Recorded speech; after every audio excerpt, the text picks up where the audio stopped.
Homilador bo'ldimi, eng o'sha paytdan boshlab miyasida faqat va faqat bolasi bo'lishi kerak, qornidagi. Tug'ilib qo'lga olgandan keyin farzanddek qarash kerak emas-da. Tug'ilib qo'lga olgandan keyin endi asrashim kerak deb o'ylashadi. Mana bu yerda yuraveradi nima qilsa. Ichida-da e'tibor bermaydi.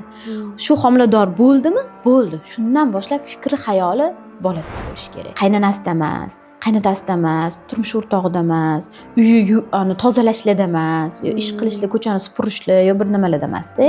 Endi men ularni polностью tashlab qo'yish kerak deya olmayman, lekin eng katta fokus shunga qaratilgan bo'lishi kerak. Chunki nogiron bola tug'adigan bo'lsa, nosog'lom bola tug'adigan bo'lsa, ertaga aybdor bab o'zi bo'ladi. Shuning uchun hamma narsani tashlash kerak-da. Homiladormisan, bo'ldi. Tinchgina, stresslarga qaramasdan, spokойно bo'lib, e'tibor bermasdan, hamma melichga anaqa qilmasdan, o'zini asrab, yaxshi yeb, dam olib, toza havoda sayr qilib, aktiv harakat qilib yurish kerak-da. Agar defitsitlar bo'ladigan bo'lsa, ichib to'ldirish kerak preparatlar bilan. Bor defitsitlarni to'ldiradigan qanaqadir vitaminlar bor.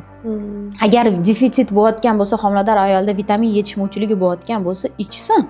Biz ichmasin demaymiz hech qachon. To'ldirsin, пожалуйста, agar pitaniya bilan uni to'ldira olmayotgan bo'lsa.